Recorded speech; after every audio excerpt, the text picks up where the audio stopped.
First, I'd like to thank your professor for inviting me here to talk today. I'm really excited to meet fellow discourse analysts in the city, and you're being trained very well, as I understand. So I hope that the things that I'm going to be talking today will connect with what's going on in your course, and hopefully you can get something out of it in terms of issues of race and how we talk about race in discourse. Okay, so and just a quick apology in advance because I'm dealing with different kinds of media here, so I might stumble a little bit, but I have something to read here and something to click here, and we'll see how this all goes. Okay, so the title of my talk is Analyzing the Language of Race and Racism in Social Interaction. My background is in my background, I'm trained as a discourse analyst, linguistic anthropologist, sociolinguist, specifically in context of education. And I've conducted most of my work among Asian American youth. My first book was on Southeast Asian American youth in a video making project at an Asian American community arts organization in Philadelphia. And this more recent work I'm going to be talking about took place in an Asian American supplementary school in New York City, and I'll talk a little bit more about that. My current work is interested in the Philippines and sort of the circulation of elite mestizo or biracial figures in the Philippines. So this is sort of where my work has always been rooted in race, in Asian American. So a little bit about me. All right, so the talk is Analyzing the Language of Race and Racism in Social Interaction. And today I'm going to be very interested in 2 questions and 3 concerns. So the first one is, how do we determine the relevance of social categories such as race and interaction? It's a hard question. Also, what theoretical and methodological principles help us interpret how signs get linked to meaning? And for the purposes of my talk, such as what we might understand as racial meaning or racist meaning, categories, ideologies, and so forth. I'm going to return to these questions at the end as well, but I want you to keep them in mind as I talk.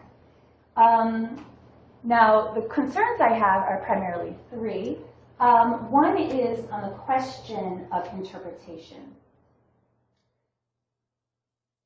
As discourse analysts, we are concerned about meaning, and we always have to kind of ask, meaning from what perspective, right? So are we interested in the analyst's perspective? Are we interested in the participants' perspectives? Are we interested in the text's perspective, the perspective that texts themselves might speak? Also, we have to ask, is our job as analysts to figure out how participants themselves interpret interaction? Is that our goal as analysts? Or is it our job to interpret, what's really going on, right? Lots of times it's thought about in terms of beyond or the level of awareness or underneath the level of awareness. What's our goal? What's our job as analysts to do? And also, we have to ask if we are attending to explicit cues in interaction, things that are baldly stated, or sort of implicit cues, and how do we, penetrate implicit cues? So those are big concerns. Another one, I'm going to cut off my third one, indeterminacy, and this is about meaning can be regimented with ambiguity, right? So, for example, the question is, how does talk get regimented? How does it come to mean one thing or many things, and to whom does it mean those things? Questions of to what extent can we conclude what things mean? Can we say, this is it, this is what something means? Can, in fact, meanings remain ambiguous? And is that okay? And for any given sign, can some meanings be achieved while others remain unresolved? Right? So can some kind of sign or word achieve something, yet also leave things unspoken? So the last one, and it's going to cut off, is really unfortunate.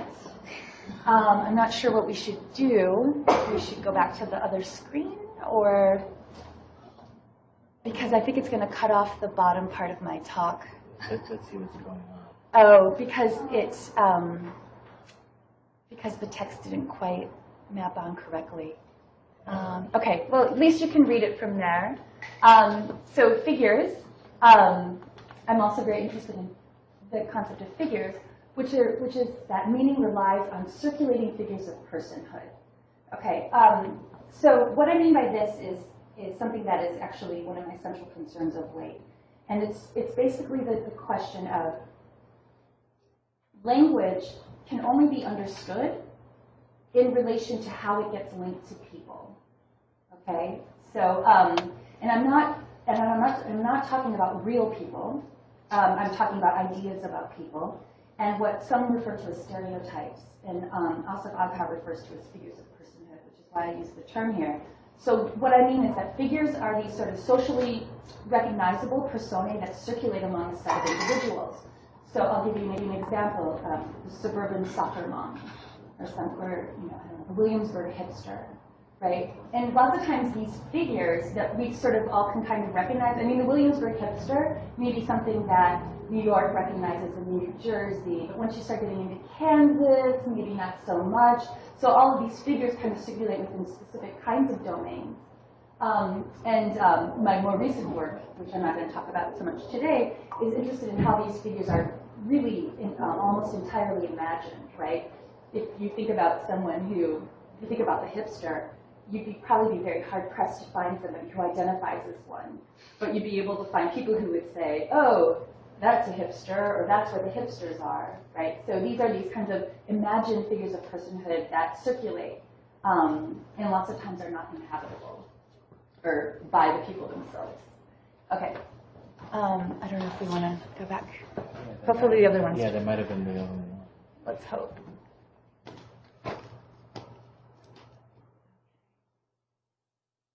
Okay, so I'm going to explore all of these questions and concerns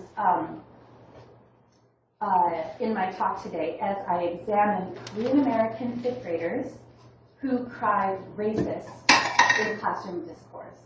And I think maybe some of you might have read it, or okay, good, all right. So you'll be able to see some of this data that you read about, and hopefully it will come alive to you a little bit, and I'll break it down a little bit more. Okay, so just a quick background on the study.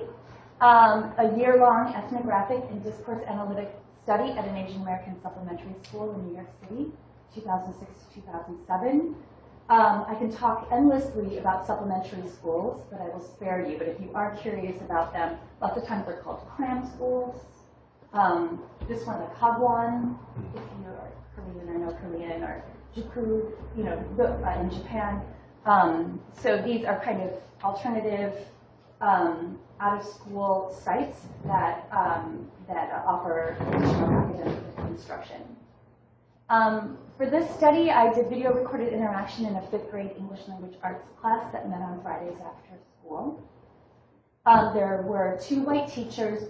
One was in the fall class, and one was in the spring class.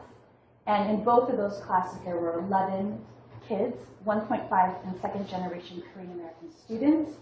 So if you don't know, 1.5 generation means that for this population means that they were born in Korea and came over at a very young age. And second generation means that they were born here to Korean-born immigrant parents. And like I said, I'm going to focus on students crying racist after certain uses of the term black in classroom discourse. Not all, but certain cases. Okay, and just to give you a sense of the desired school structure from the perspective of immigrant parents, this is sort of how the institution and the classroom were structured in response to a reflection of these kinds of desires. So the director is typically an Asian, I put that in quotes, and this typically means first-generation Asian immigrant. The teacher is quote-unquote American, and this typically means native English-speaking white Americans. And the students are to be Asian American, which are 1.5 or second generation children of Asian immigrants. So for the most part, the school I studied followed this structure. There were a few exceptions. There was one Korean American teacher, and there happened to be also a few South Asian American students in the school as well. But by and large, it was primarily Korean American. Okay, so I'm going to now just sort of break down a little bit, because I'm interested in language and race, some of the circulating racial discourses, thank you, in the US, and then I'm going to give you a little bit of theoretical orientation, and then we're going to move into some of the data. All right, so I'm sure you're familiar with ideologies of colorblindness and post-race, which one could sum up as race is not seen, race is not relevant. These emerged in the late 20th century. The post-race ideology really gained momentum after the election of President Obama. And so these are kinds of these sort of ideologies that circulate, and whether they reflect desires or realities is up for debate. Okay, but these are things that people talk about and become relevant. Some of the scholarship on race and racism in the U.S. For example, Barker talks about this concept of new racism, and he uses it to talk about contemporary covert racism. So there's this idea that, you know, in the early 20th century, for example, and earlier, there could be very overt displays of racism that would just sort of be okay. And now we've, you know, after civil rights and other kinds of movements, we have to kind of, like, Barker's claiming that it's not that racism is dead, it's just gone underground. And so he's trying to coin a term to talk about these types of covert ways in which racism is still reproduced without overtly doing so. Bobo and others have talked about laissez-faire racism, which relies on a cultural deficit model. So early 20th century again, just I don't know why I keep going back to that, but early, you know, there was sort of this common idea, and you know what, it still circulates now, so I don't know, okay. There's this idea that there's a biological deficit to explain underachievement, for example, or poverty for communities of color. I'm not sure if you're aware of this or not, you're all much younger, but that was something that was just very commonly understood, like, oh, you know, you're born that way, or your brain is the problem, or like that kind of discourse was sort of acceptable to explain failure among people of color. And so Bobo is trying to capture this idea that we've moved from that sort of biological deficit model to a cultural deficit model. So if people are living in poverty or you know, not achieving well in the workplace and education, then instead of saying that their brain, the problem is with their brains, they say that the problem is with their culture, right? And so these ideas that, oh, you know, parents don't care, and there are these cultural explanations. So racism, Bobo is saying that racism still is reproduced, but just not along a biological model, a cultural one. Colorblind racism, Bonilla Silva has done really great work here, and he takes a discourse approach. So if you haven't read him, he's really good. And what he says is that, you know, the colorblindness, right, is sort of this idea that race is not seen. We live in this sort of like race doesn't matter kind of world. But he talks about how that very ideology can be harnessed to reproduce racism. So it's, and you do it, and one does it in its refusal to acknowledge race, right? So in other words, so inequality can exist in the world, but you don't see that it is structured along racial lines, right? Because you're colorblind, you don't see race. So he talks a lot about colorblind racism. Covert racist discourse is another area that researchers are looking at. Private talk among whites. Kristen Myers is doing really great discourse work there about how, you know, racist discourse still is going on, just not in the public sphere as much as in private kinds of spaces. Color muteness, I'm not sure if you're familiar with Michael Pollock's work, and how then colorblind stuff, because of the colorblind rhetoric, no one sees race, and therefore no one talks about it either. So this idea, yeah. And then Bonnie Urciuoli is doing really great work on euphemisms. So like like institutions of higher education, for example, won't say race, won't say the word race. Instead, they'll substitute words like culture, like kind of safe terms, so that you're not really talking about race, you're talking about diversity, or these sort of sanitized kinds of terms that erase the politics. And it's going to cut out again, of course. But the last one you can see is there's also a lot of work on linguistic appropriation. And this is work that looks at the ways in which linguistic features that get associated with other groups get then reappropriated by other people too. So like white kids start to use forms that are associated or linked to African American communities, for example. All right.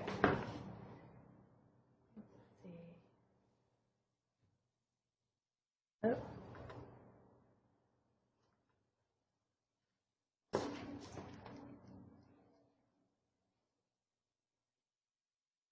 Okay. Oh, and just one final point about that. Race and racism, I've kind of talked mostly about scholarship that looks at how it's done underground. There's a lot of work that also looks at how it's still done in overt ways. Jane Hill's done some really good work here as well. So it's not completely underground, and I'm sure you're all aware of that. So there is some attention to overt racism as well. Okay, so I'm going to talk a little bit about the Jane Hill's concept of the folk theory of racism. So what it basically is saying is that folk theories, right, are not like theories. Well, are not. They're meant to be not theories of like, scholars, but like everyday theories that everyday people have, right? And this is a theory that she says is going on, is that racism gets tied to societal outliers who hold on to outdated views, right? So have you ever heard people say things like, oh, racists, they live in, Georgia, and they're all old and they're going to die soon, so that's where racism happens, right? And so she kind of criticizes that sort of stance, because it obviously sort of removes the speaker from any kind of association with those people, right, and relegates it to like the outskirts of society. And she argues for a different perspective. So she talks about two key components of this kind of folk theory of racism.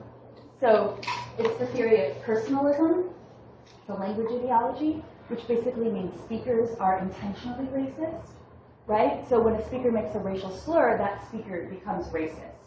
Okay, so do you remember that incident when that politician said macaca, for example? Remember that?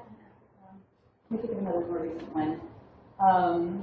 Do you remember when Jeremy Lin was doing really well for New York, and I think there was that controversy about chink in the armor? Do you remember? Oh my gosh, we have no shared cultural reference. Okay, a few nods. Okay, do you know who Jeremy Lin is? Okay, so he was doing really well. Asian Americans in basketball, not so common, right? And so one headline was, chink in the armor, which is an expression, that, can be read as not racial, to talk about like a weakness, right? And so, but a lot of people interpret it as like saying the epithet chink, right? And so if you follow those debates, you can see personalism there. So it kind of says, this person, that writer of that article, is racist because he made a racial slur, therefore he himself is racist, okay? Now that's kind of a little bit in contrast to the second one, which is the ideology of referentialism, which is that words are inherently racist. So when a speaker makes a racial gaffe, it's the word that's racist, not the person, right? So in those same debates about Chink and Jeremy Lin, you have people who would say, oh, it's just the word chink that can be read as racist by all those oversensitive people. But he himself, the writer himself, he's not racist. I think he has an Asian wife or something like that. So those are two kinds of ways in which people kind of talk about racism. either people are racist or words are racist, inherently racist, or lots of times they go together. Racist people say racist things, right? But people can separate those out. So she talks about that. She's great. You know, read her. Okay. Now I'm going to talk just a tad about theories of metapragmatic discourse. I will try not to bore you with this too much, but I'll just simply say that to attend to metapragmatic processes is to take the position that speech is not something just there, being offered up for immediate reception. It's rather that speech reflexively acts upon itself. Okay, it makes itself legible through these kinds of text internal structures, which I'm sure you're all studying, and that come to segment and typify it. So work on linguistic reflexivity is obviously key here. Indexicality, which I'm not sure if you've talked about yet. Indexicality is also important because it emphasizes a very specific type of relationship between sign and meaning. And it's a relationship that's not so much fixed, as much as it is reliant on context or interactional construal in particular moments of use. So it means basically simply to say that meaning is emergent and mediated. Okay. Now I'm going to talk about two specific kinds of metapragmatic regimentation. And how they construe uses of the word black as racist in these particular interactions I'm going to show you. So metapragmatic regimentation refers to the capacity of language to regiment its own pragmatics, to structure and typify itself, like I said. What it does, it provides a coherence to like a stretch or a stream of communicative activity by segmenting and rendering certain elements as a socially recognizable event. So I'll give you an example. So I'm going to look at two today. One is called reportive calibration. These are denotationally explicit things, so explicit kinds of discourse. So, for example, when a student just cries racist in the middle of classroom discourse, for example, that becomes an example of reportive calibration, where, it's like, talk, racist. When someone says racist, it's actually linguistic reflexivity. It acts upon itself. The discourse acts upon itself to segment previous talk and regiment it and typify it, saying that this is racist. So that's reportive calibration. The other kind is called reflexive calibration, and these are denotationally implicit ways. So it's not someone yelling out racist. It's these kind of uncertain kinds of things that are happening that then bring coherence to an event. So I'm going to show you how certain uses of the term black, over time, in these sort of streams of talk, become implicitly linked to increasing forms of peril in talk, so that over this stretch of interaction, it slowly becomes regimented as a coherent event, and then it invites this reported calibration, racist, to then typify it as well. All right, so I'm going to talk about what's happening in the classroom in a second. I'm just going to go over some of those examples of political discourse and entertainment discourse as well, to show how what I'm looking at in the classroom is not something that's just unique to these kids, but is a very widely circulating practice that I'm sure you guys are all maybe have been privy to, or maybe have said yourself. I don't know. We can talk about that. I'm actually kind of curious. Okay, so I'm going to talk about how crime racist circulates in political discourse, and I'm going to look at white people calling people of color racist. So my data looks at people of color crime racist, so this kind of looks at the opposite. All right, so the first example is the Wise Latino controversy, which happened in 2009. So then Supreme Court Justice nominee Sonia Sotomayor and Newt Gingrich. So 8 years prior, they kind of dug this up from a speech she made in 2001, where she said, "I hope a wise Latina woman with the richness of her experience would more often than not reach a better conclusion than a white male."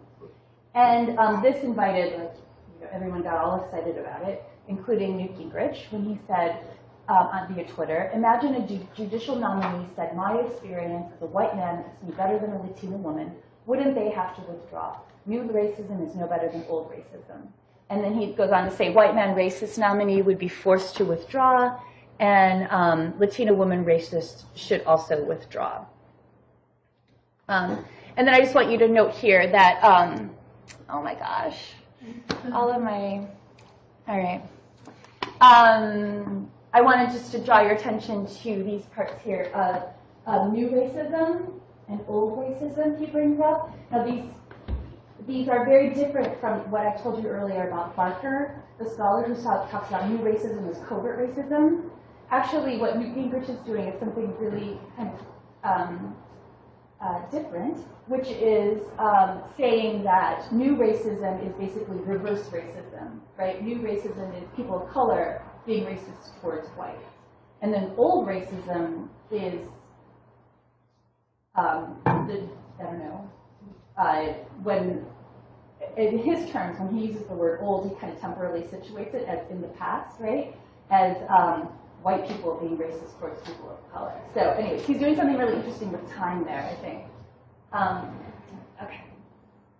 And then he went on to semi-apologize by saying, the word racist should not have been applied to Judge Sotomayor as a person, even if her words themselves are unacceptable. And note here, remember when I talked about the ideologies of personalism, referentialism, he's doing it here, which you can't see, but this is supposed to be over person, the word, that he differentiates between person and words, right, between personalism and referentialism, and he separates it out, right? He's like, whoa, Sotomayor, she's not a racist, but her words are, and so that's his way of navigating those that folk theory.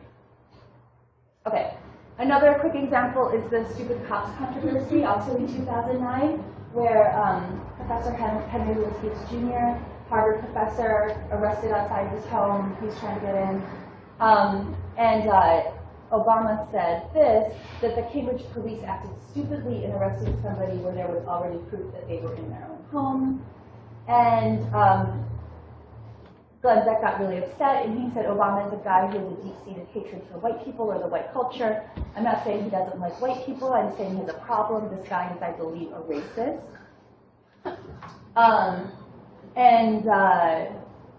Yeah, what more can I say? Anyway, these are just examples of people saying racist to people of color, right? Okay, so what does this get us in crime, racist, and politics? So first, the one thing it does, it sort of promotes that colorblind and post-race ideology, right, as ideal orientations, and in fact, realities from the perspective of these white commentaries. For example, by Beck and Gingrich calling people of color racist, right? They're saying that those people are racist, not me, right? I'm not the racist. I'm colorblind and post-racial. Why can't they be? So it's promoting this idea that colorblindness and post-raciality are ideal orientations. They're also asserting that anybody can be racist. In other words, reverse racism, which is also an interesting kind of claim to make, and we can talk about that. Claims white victimhood, right? So, Sotomayor and Obama are running around saying all these mean things about white people, so they're able to kind of claim a victimhood. And also it elevates white virtue, because once one can sort of call other people bad things, like racist, like I said earlier, it automatically positions the self as outside of that category, that denigrated category.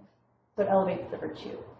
Okay, so crime racist in entertainment discourse as well. Now this is an example of more similar to what I'm looking at in my classroom data, which are people of color crime racist, okay? I'm going to start with the first example, which is from the season 1 of 30 Rock. This episode is from Jeff Tor. I don't have the video, but I'll just kind of... So, as you are aware, from either watching the show or reading what I wrote, that Tracy Jordan and Liz, or Tracy, yeah, Tracy Jordan and Liz Lemon are on the show, and Tracy had been saying, you know, he's trying to get out of stuff by saying he's illiterate, and Liz believes him. And so then she comes to find out that he really can read, he's not illiterate. So she confronts him. And then Tracy turns it back on her and says that she's the one with the racistness for believing in the first place that she couldn't read, that he couldn't read, right? So Liz Lemon says, you know, you are unbelievable. And he says, I'm unbelievable? What about your racistness? Thinking a grown man is illiterate. That's the subtle racism of lowered expectations. Bing Crosby said that. And then Liz Lemon says, no, Bill Cosby said that. And then Tracy Jordan says, that's racist. Okay, so he's crying racist there. All right. The other example is from a show called Curb Your Enthusiasm. And so Wanda Sykes and Larry David play fictionalized versions of themselves. And this one, so like Larry and his wife got this dog, and they're all excited about it. It's a very loving dog, very friendly. And then when Wanda walks in the room, it starts to viciously bark at her. And everyone's kind of confused because the dog is supposed to be nice. And then another white guy comes in, and the dog's all nice to the white guy. And then a black man walks in, and then it attacks the black man. And so Wanda has enough evidence to tell them that they have a racist dog. And Larry's like, well, you know, I don't, you know, I'm not. And she kind of just teases him relentlessly about it. And I don't know if you know, the joke at the end is that the dog actually isn't racist, but most likely homophobic, because in the end it does attack another white person, but she happens to be a lesbian. And Wanda Sykes is also a lesbian, so race isn't the relevant category, even though she finds it is. Yeah. Okay. Parks and Recreation, another show, season 2. So they actually cry racist a lot in this one. I'm just going to show you talk to you about one example. Tom Haverford is a Parks employee. He's trying to win this mural contest, and so he can't, he doesn't know what to do, so he hires someone. He hires this art student to create something for him, and he keeps creating paintings and paintings for him, and then Tom is just like, this one is racist. This one actually is racist, he says. And, you know, Arnold is like, what do you mean, you know, how can I have a racist painting? And he doesn't say that, but there's like that sort of like innocence that goes on in that interaction. Okay.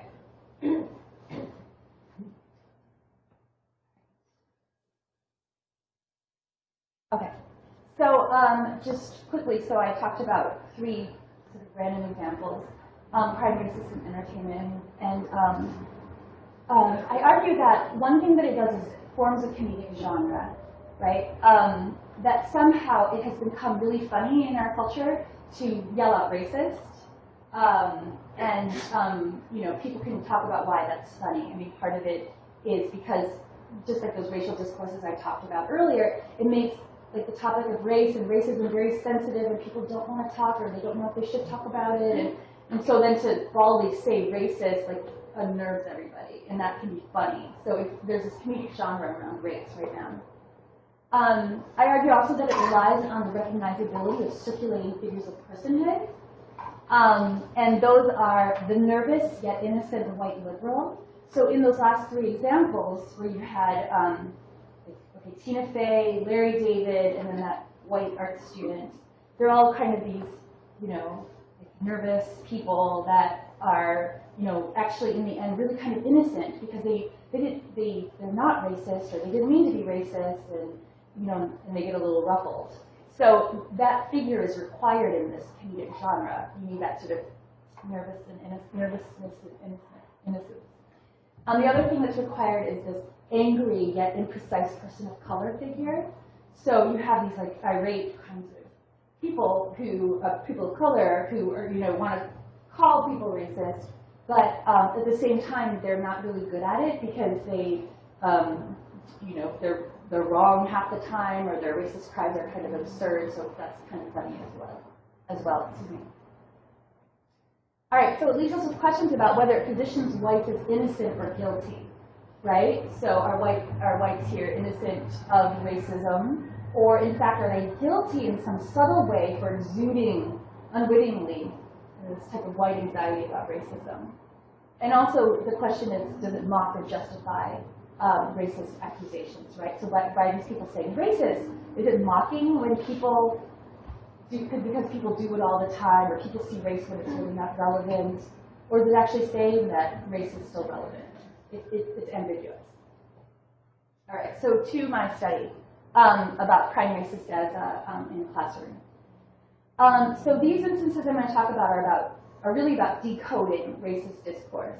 And what that means is, taking things that are kind of implicit and saying, wait a second, that's racist. And there's been sort of a little history of the term, and I talked about it in my article, of the word black being understood as racist. So a lot of, in the mid-20th century, there were several black scholars who were raising the question about whether white racism is to blame for terms like blackball, blackmail, when calamity is attached to colors, like for dark colors, but not for white ones. And then people kind of would refute that and say that no, it's been around like that forever. In African languages before whites were encountered and so forth. Regardless, what it does is it inspires these kinds of debates that are rooted in personalism and referentialism. Primarily referentialism is saying that, when you want to debate the etymology of blackmail, for example, the word blackmail, you're really talking about words as somehow having these stable baptismal meanings and trying to root those out.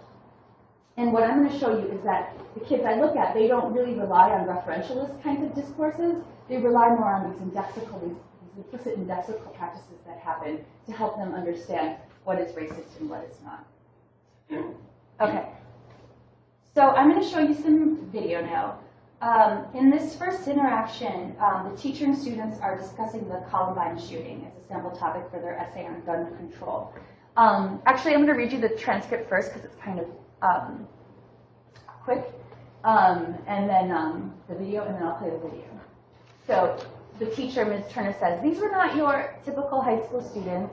The rest of the students at school were not like that. It was this isolated group that unfortunately turned on their own." Yes, she calls on Dan. "Maybe it was like jealousy. Well, whatever the case, they were from members of a group. It was very much like the Gothic groups that wear the black clothes and the black makeup and men in black. Racism. The point is, these kids got a hold of their parents' guns. Now, out west, where you can easily get a gun like this and shop at a local Walmart." Okay, so I'll play the video. I think I have to go here.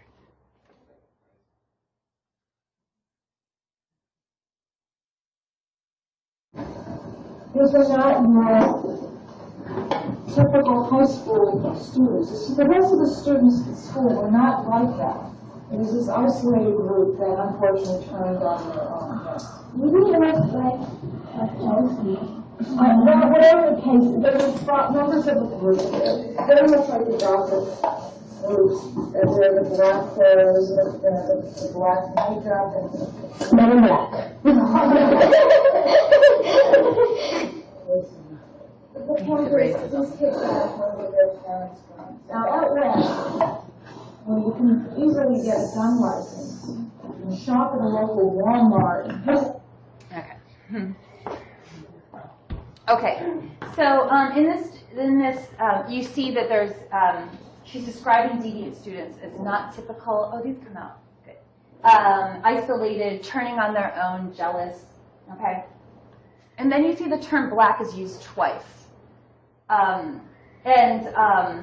When they describe the appearance, then you hear Ike say men in black. So there's three occurrences of the term black within this humorous frame. And it inspires laughter, right? And then it also inspires a cry of racism by a fellow student. And I just want to draw your attention that the accusation is not expanded upon, right? But it serves as this really convenient, the segue back into the classroom task at hand when the teacher quickly goes back. Well, the point is that these kids, she kind of ignores racism and then moves quickly back to the topic at hand. Okay, All right, something similar is going to happen in this next excerpt. The teacher, this is in the fall, he's trying to get the class in order after the break. Okay, so he says, I definitely want to send somebody to the office to quiet this crowd down. So if I see any twitches or any defiant behavior, I will send you to the office. Take you to the, I will. And then one of the students finishes the sentence, send you to the office, just say it. And Mr. Vader says, take you to the office personally. No, I will bring the hammer down. Bring the hammer, not bring the hammer of Thor, right, coming down. No, not the hammer of Thor, the sword of light. The Diocles.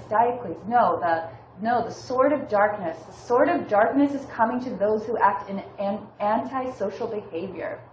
And the student asks, does that mean the sword is dark, or does that mean... And then Pete says, you wish you were a little boy again, don't you? And another student says, does that mean the blade is black? And Mr. Vader says, yes, this is black. This is carbon. And then Pete goes, racist, in a cough, like, racist. And then Mr. Vader says, carbon-plated steel. Now, excuse me, skateboard people, we are recognizing the order of events, blah, blah, blah. All right, so we'll play the video.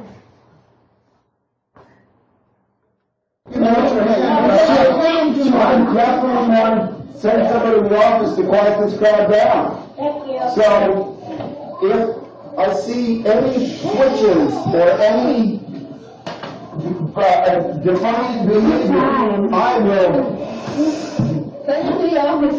take you to the office personally. No, I will bring the hammer down. Bring the hammer. That's Of Thor, right? Coming down. but not the hammer of Thor, the sword of light. Diocles. So the sword of darkness. The sword of darkness is coming to those who act in antisocial behavior. Does that mean the sword is sun? Does that mean the blade is black? Yes, this is black. This is carbon. Steel. Now, excuse me, skateboard people.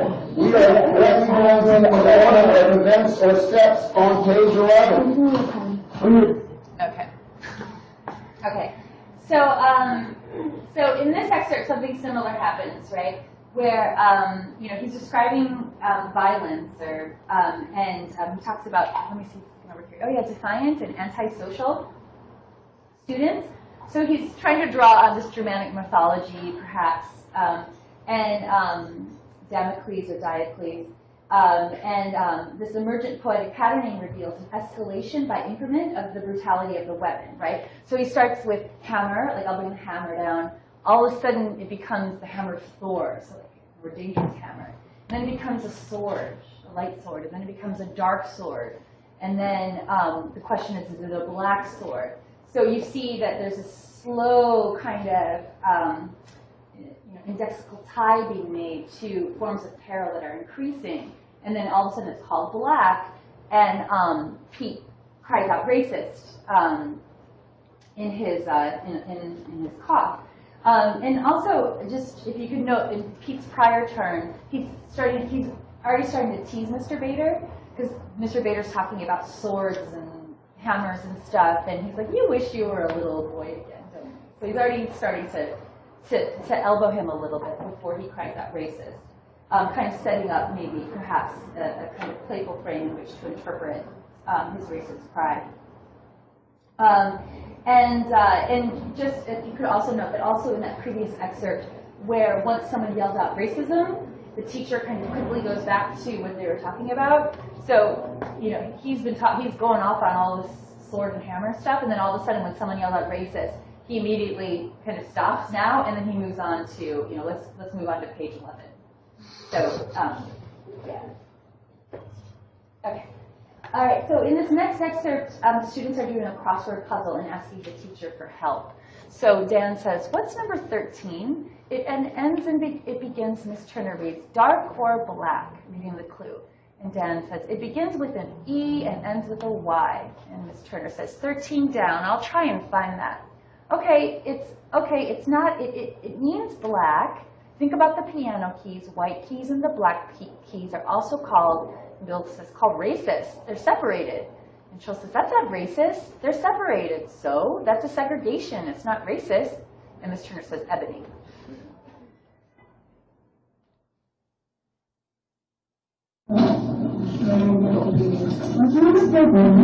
It's dark black. It begins with a B and ends with a Y. 13 down.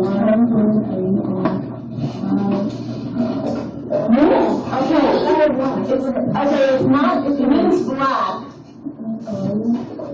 Think about piano keys, white keys, and black keys are also called.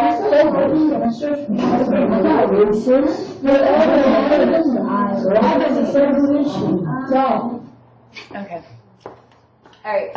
So the teacher utters black 3 times, right? Required for the crossword puzzle. And she starts to construct this opposition between black and white, closer towards the end. And then that inspires Bill to call out racist. And then, but interestingly, this one is challenged. Chul says, he says they're separated.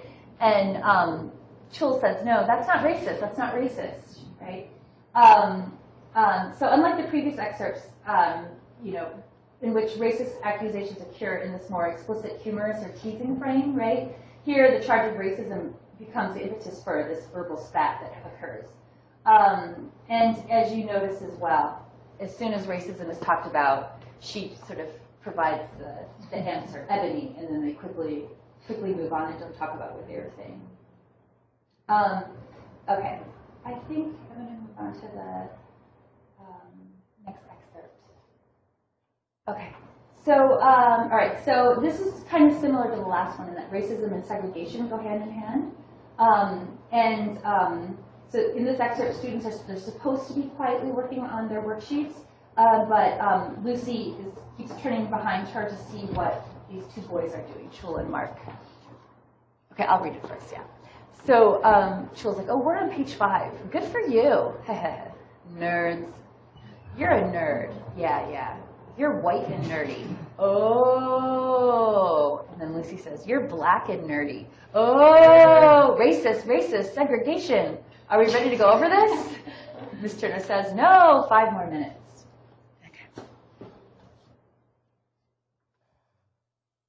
You're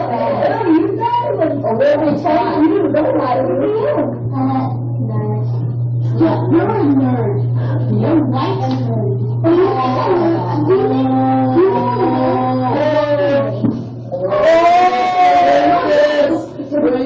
Segregation.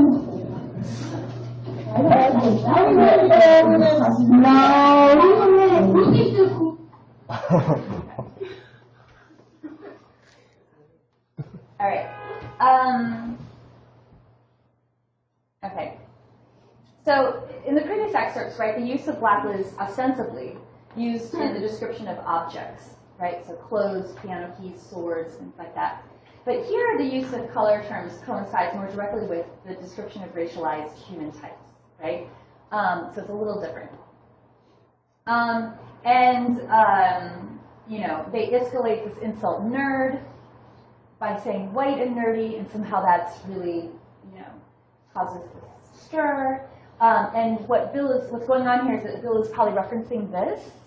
I don't know if you guys remember this or aware of. In 2006, Chameleonaire songwriting. Okay, and then did you know that Weird Al Yankovic did a parody of it called White and Nerdy? No? Okay, well, you should listen to it. It's kind of funny. And students love this song, so they would come in and sing this in the classroom or during break. So I knew this was already circulating, this idea of white and nerdy. And so that's probably why when she said white and nerdy, she's kind of referencing this song that they've all been singing. So in any case, when she says white and nerdy, it sort of, it invites this contrast, black and nerdy, just like the white keys and the black keys, right? The white and nerdy and the black and nerdy, so these color terms become contrasted with one another.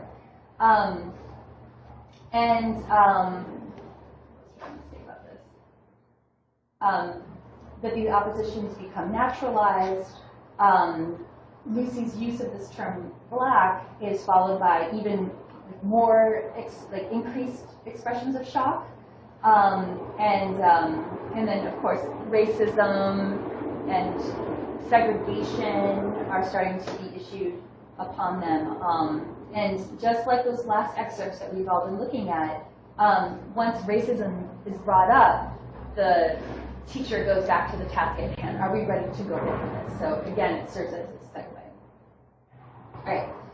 Just real quickly, I just want to show you, I don't want to leave you with the impression that whenever anyone said the word black, kids cried racist, because they said the word black in lots of other cases where it didn't happen. And this is one of those cases. So Pete says, Lucy got a perm. What? Her hair. And Miss Turner says, you're jealous? You want one too? And Julianne says, he doesn't have that much hair. He can't afford it. He can't afford it. And Miss Turner says, actually, they could give him a short perm. And Pete says, my hair is natural black. And Lucy says, so you sold your hair so you could earn money? This isn't hair. This is a wig. Did you dye your hair black? No, it was white before. You dyed it so it was shoe polish? Is that shoe polish black? And he's talking about something else. I'm on fire, man. You people are all on ice. And Miss Turner says, he took shoe polish. I'm on fire. It's not as black as yours.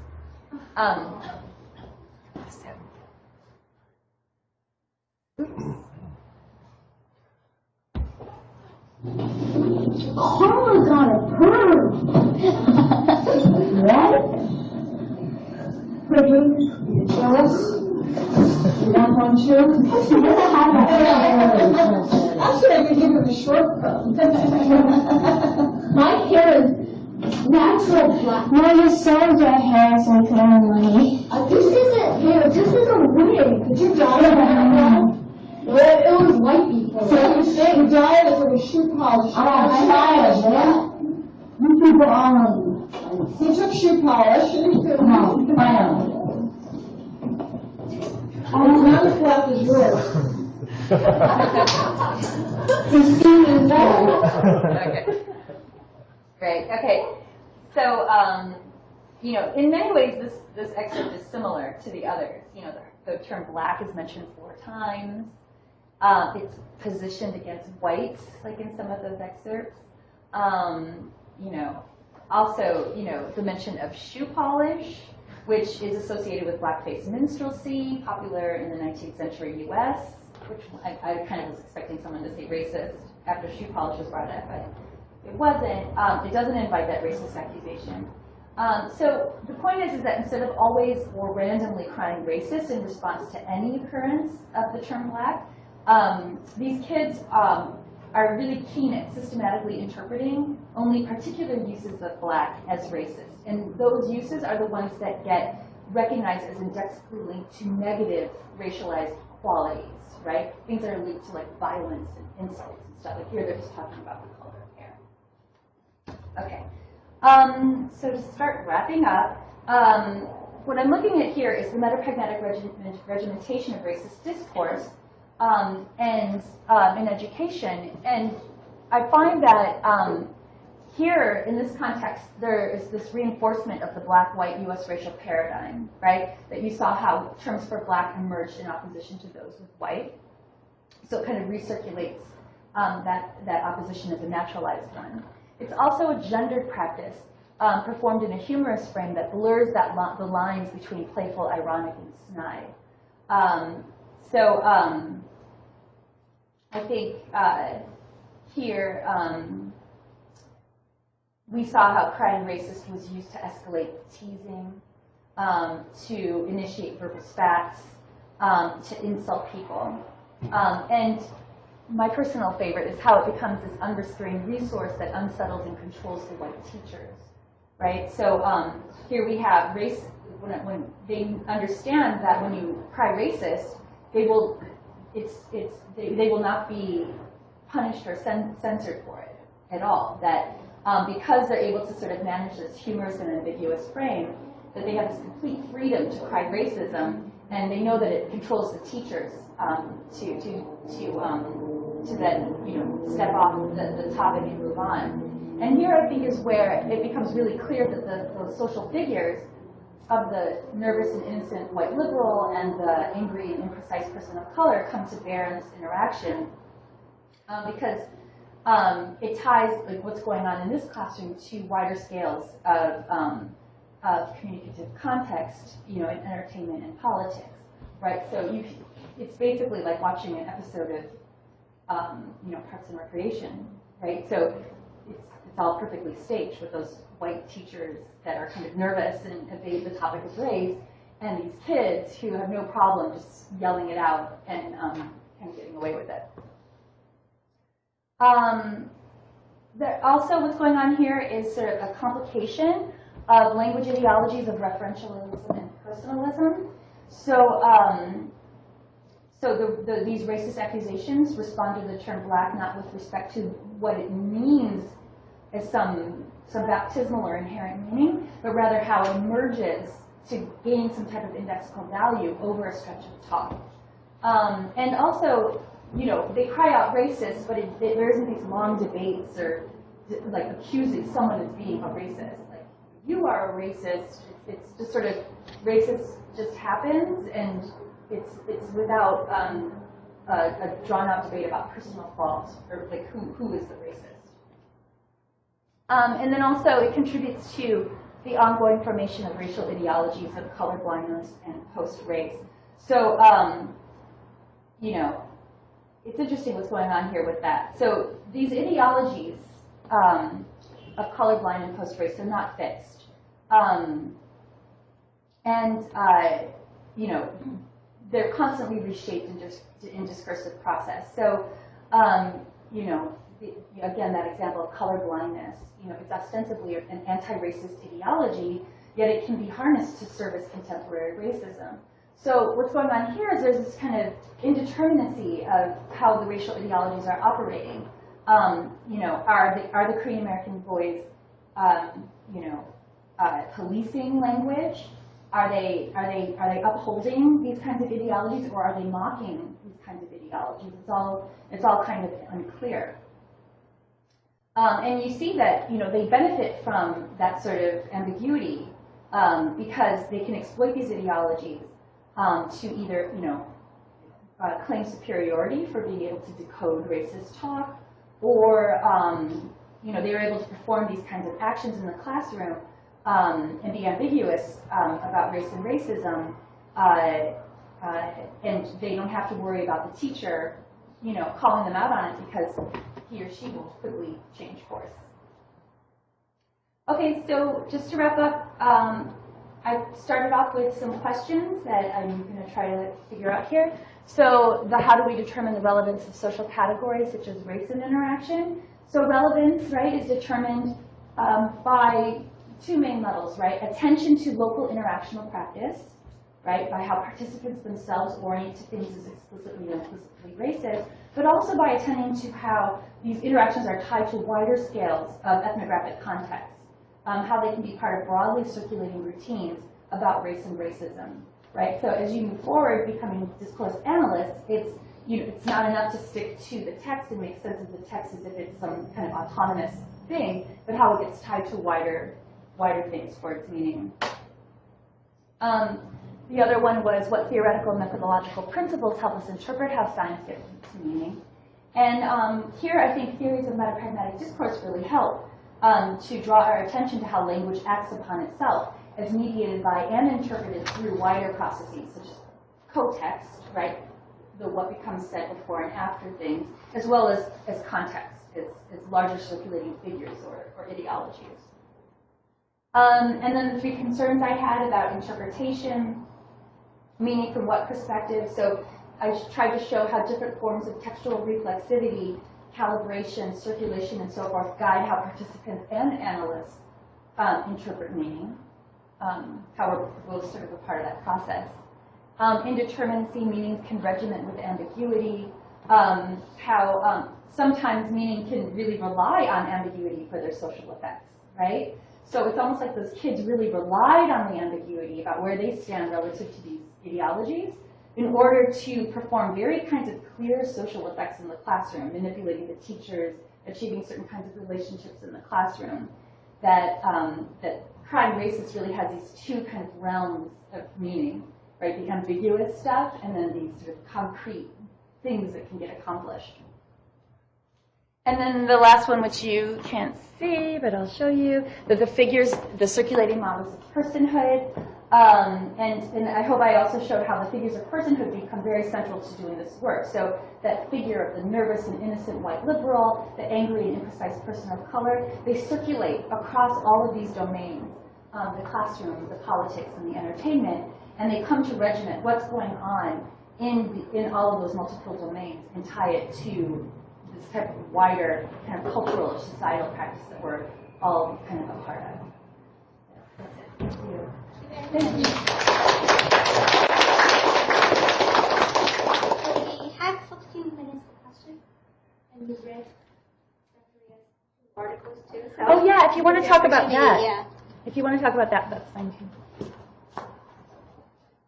Yeah.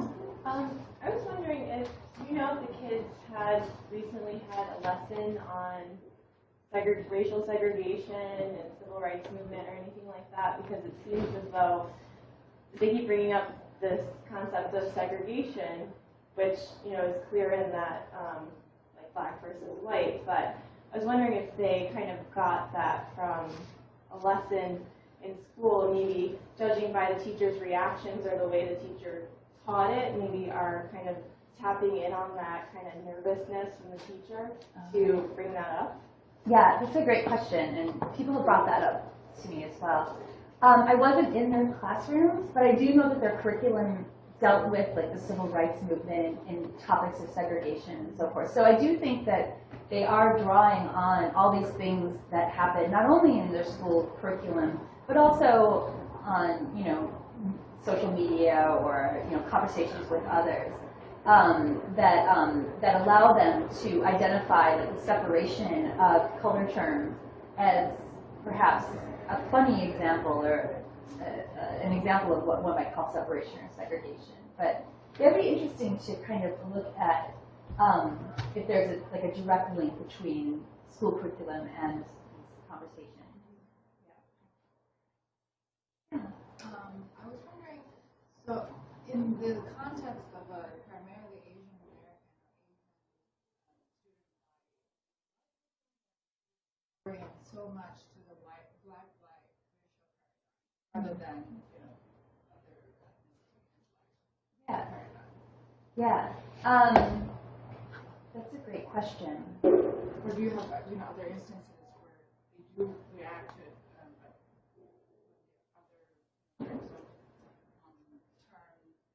associated with the, Asian Right. that come up?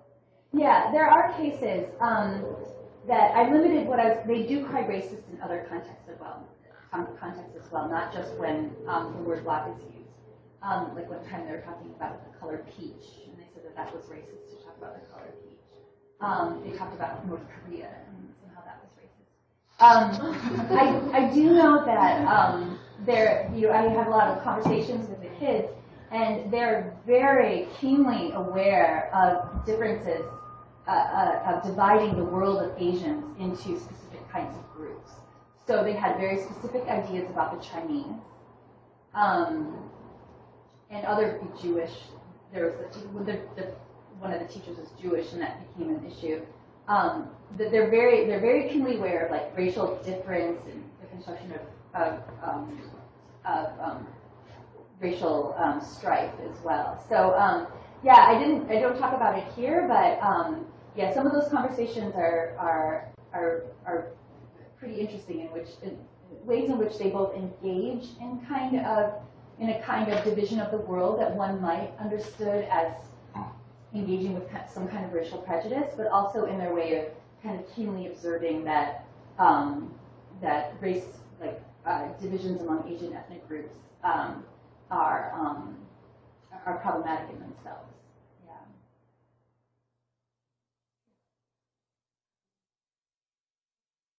Talking about watching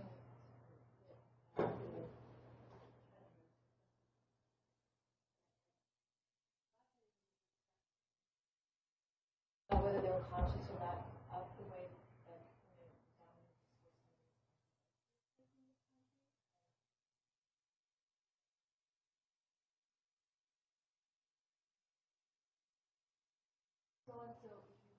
Look at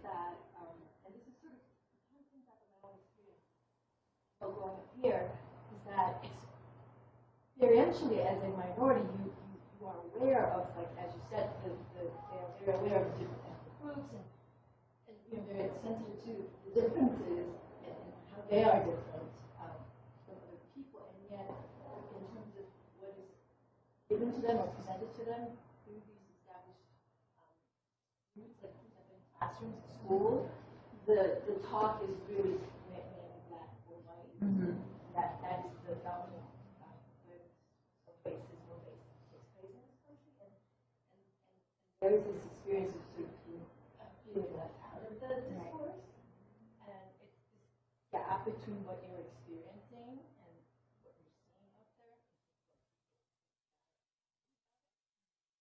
Like the way that these children sort of framed it as a black and white issue really sort of was a reflection of that in a way. And also, I just thought it was interesting that the study was done in this way also, that the cry of racism here, obviously the victim of racism in these situations were African American black, black as a race, and yet they were not present in the room, Right. so they were the accent race. And here you have a group of Korean Americans and the teacher is white, and they're talking about people who are not there. I don't know if I'm trying to make it, does that make any sense? You're making a lot of sense. Yeah. Yeah. So it's sort of it's a very it felt like they were trying to make sense of sort of how they would stand in this conversation, because they can either be because they are not black, they could be the racist toward blacks, but at the same time they as minorities and as non-whites they could also be victim of racism at the same other instances. So they could go either way, and it kind of all that sort of seems to be playing out in the interaction. Yeah, that's a very insightful comment. Yeah, I mean, I often struggle with exactly where they are positioned in that discourse, because as you say, the black-white paradigm sort of controls racial discourse in the U.S. for the large part. I mean, we're talking a lot more about Latinos, and lots of times in very interesting ways. And Asian Americans too, to some extent, have entered public discourse a little bit more. But yeah, this sort of centering of racial discourse as a binary opposition is definitely being played out here. And so I like your comment about are they somehow implicating themselves somewhere within this paradigm, or are they presenting themselves as these kind of commentating, providing a commentary about the paradigm of which they are absent? Yeah. I'm not sure how to solve that one. I mean, one question we could ask is, when we look at cases of when people cry racist, that can happen within like conversations with all white people, for example, right? So there's this other episode of Parks and Recreation. This was actually part of an NPR piece on That's Racist.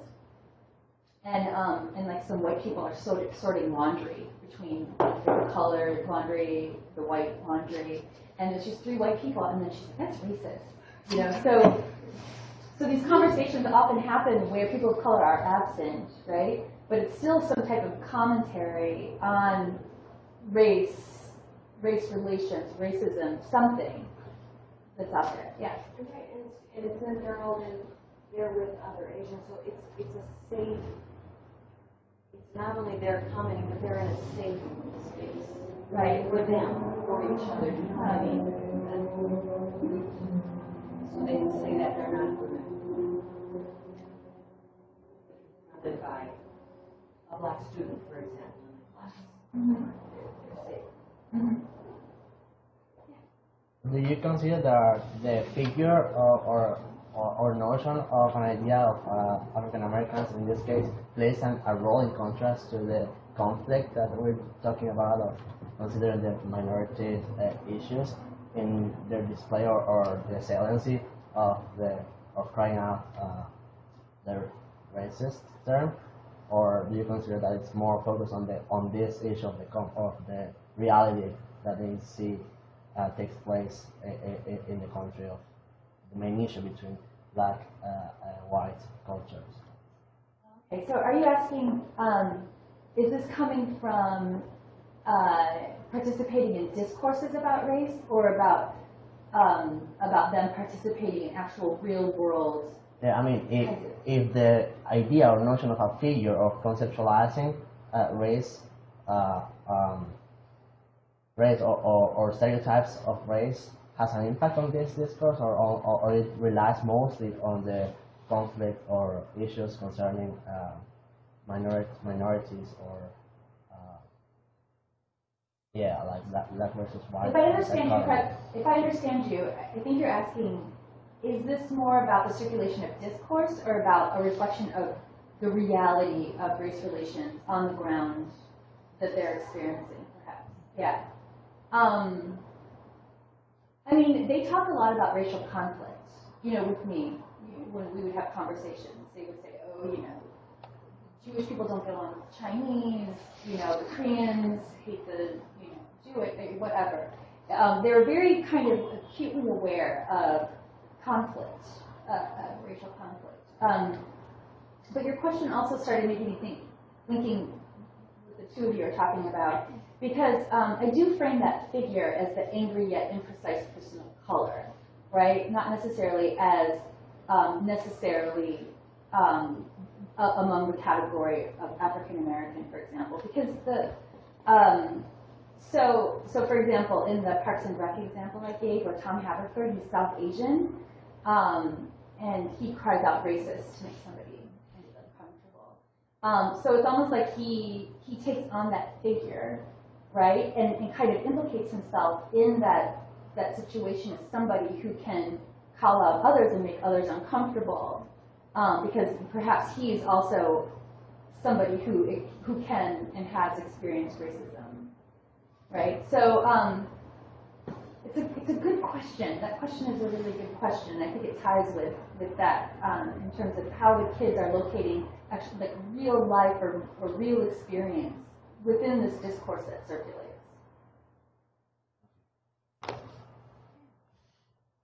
So I get the whole concept of the box-taking stereotype, but when we're talking about real-world events like this, I'm not clear on the threshold of the definition of racism.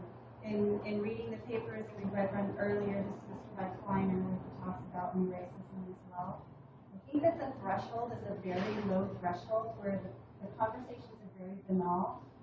And even the mention of black, when the white teacher doesn't have any intention necessarily of making it a racist context, the threshold for definition of racism is so low. What is the argument that a person can make when they are accused of racism that doesn't fit this definition of racism? Because it seems like if it's not overt, then they say it's covert. If it's not covert, then you have unacknowledged feelings of racism. So where is there room for the white person to defend themselves and say, I'm not a racist because I said the word black? Right.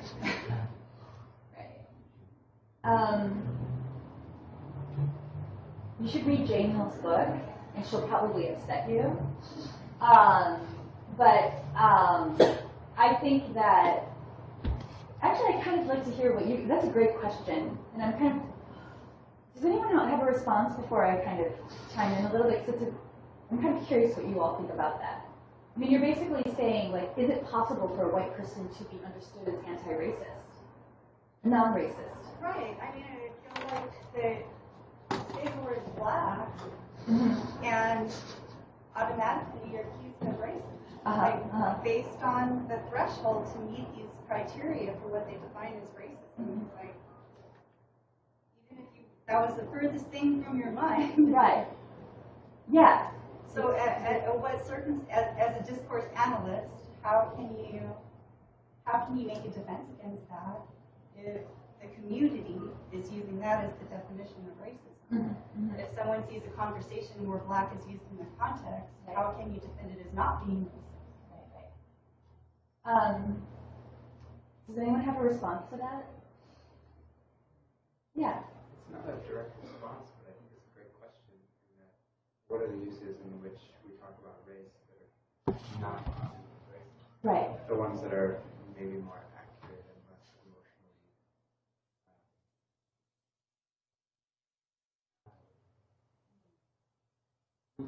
Who's got to say? Reading something too?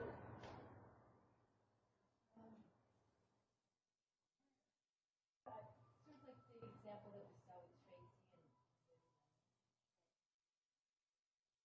clearly Liz was not being racist.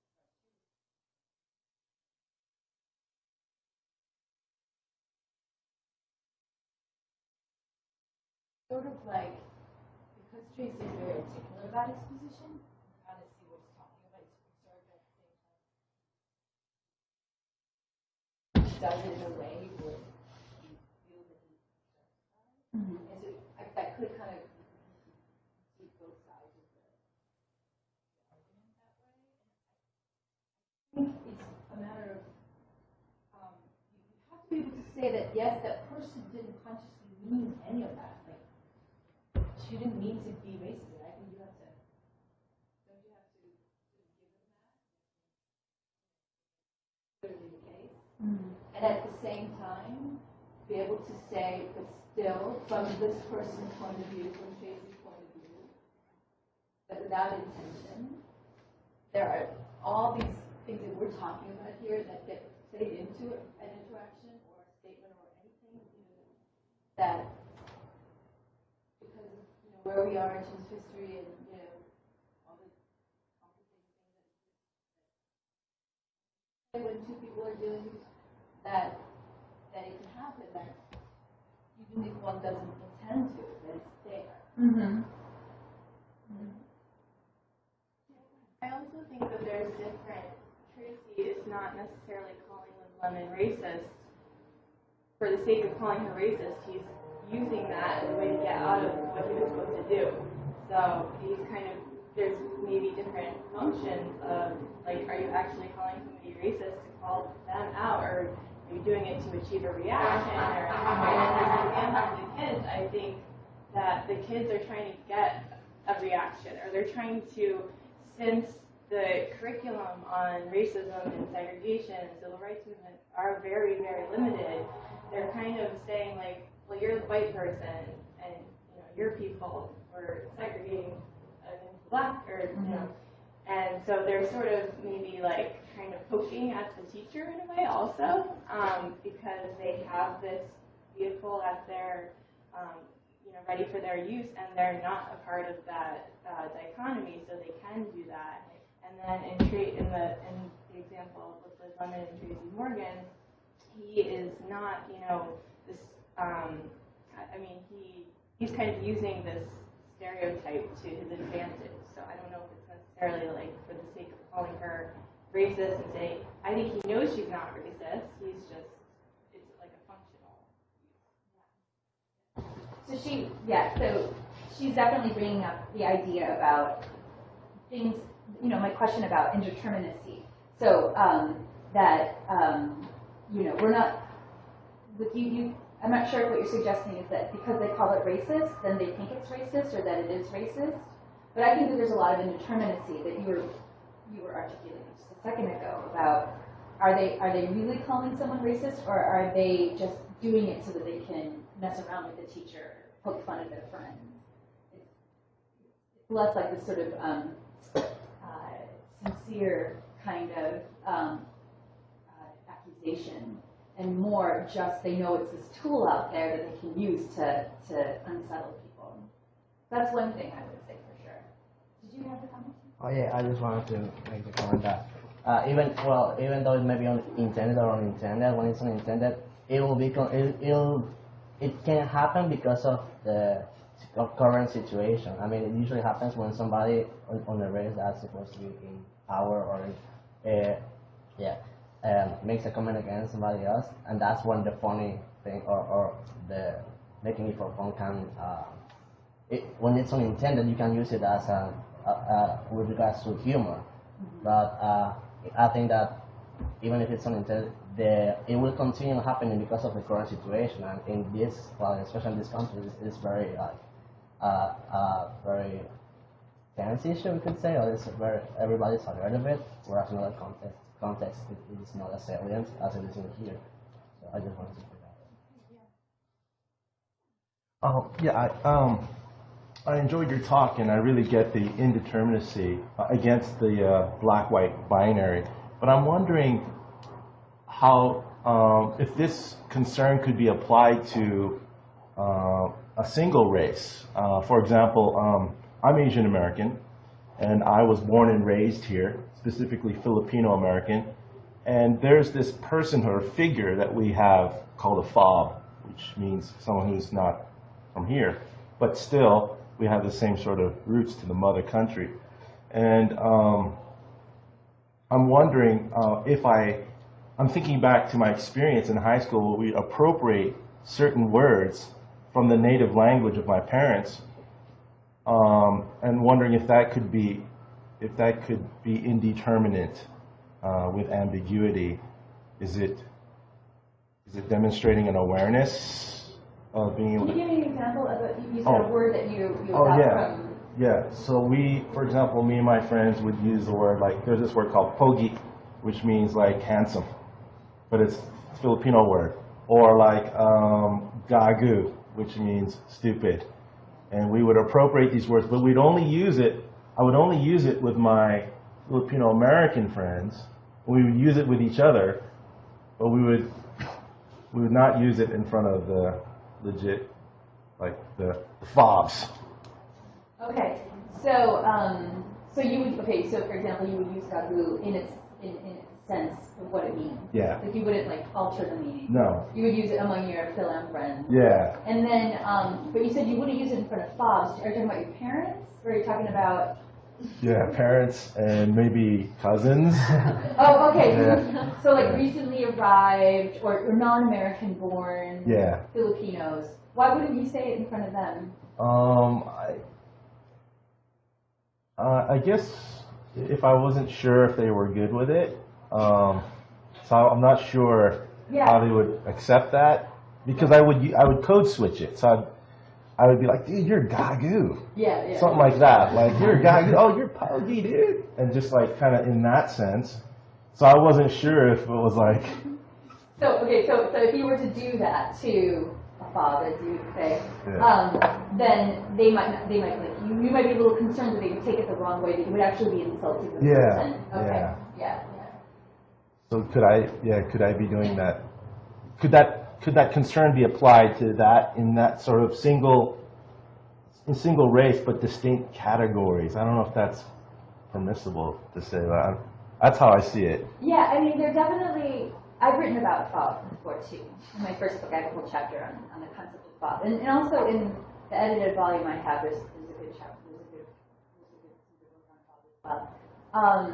But yeah, I mean, whether we conceptualize Filipinos or Filipino Americans as a coherent group is really a product of discourse, right? We can endlessly divide that up. We can endlessly divide up the Asian American category. We can endlessly divide up even the second generation Korean American category. So it sounds like that within this social world, there is an understanding of these kinds of divisions between the FOB Filipinos and then the Pinoy, or I don't know if you call it Filipino American population.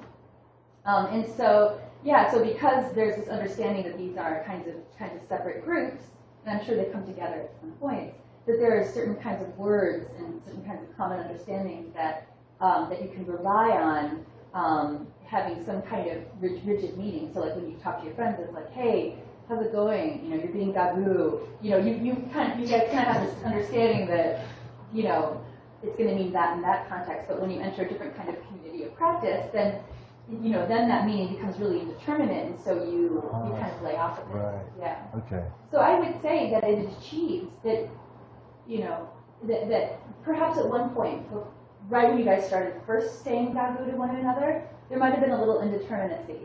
Okay. Right? You're like, what do you call me gagu for? And then you're like, oh, I'm just kidding. And then the next week you say gagu, and they're like, oh, that's right, you're kidding. And then the next week you say gagu, and they're like, yeah, you're gagu too. And then over time, it has regimented over time, right? I see. That's what this means in this particular community. But Gagu will remain ambiguous among your parents and among Bobs, right? As it can mean something else. Yeah. All right, thank you for that. Yeah. That's actually a really good example of indexicality, of how a sign, the same sign, the same letters, right, can mean something entirely different depending on the context in which it's used. You should write a paper on that.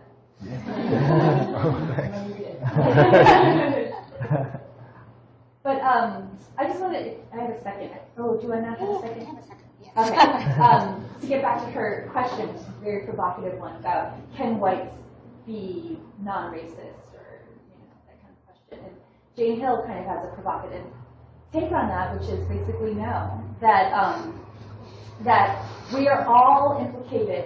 We are all implicated in perpetuating racism in society at all different kinds of levels.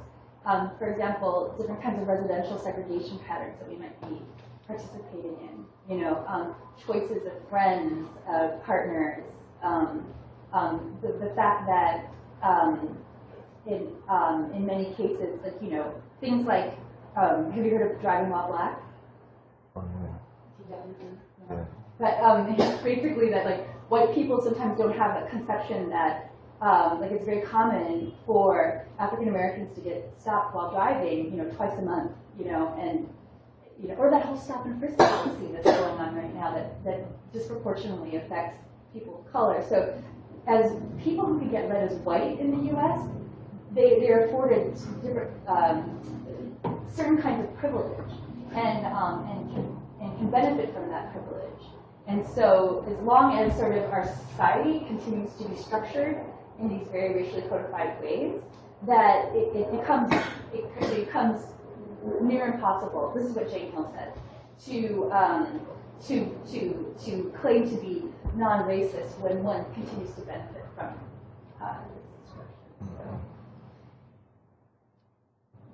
Thank you so much for such a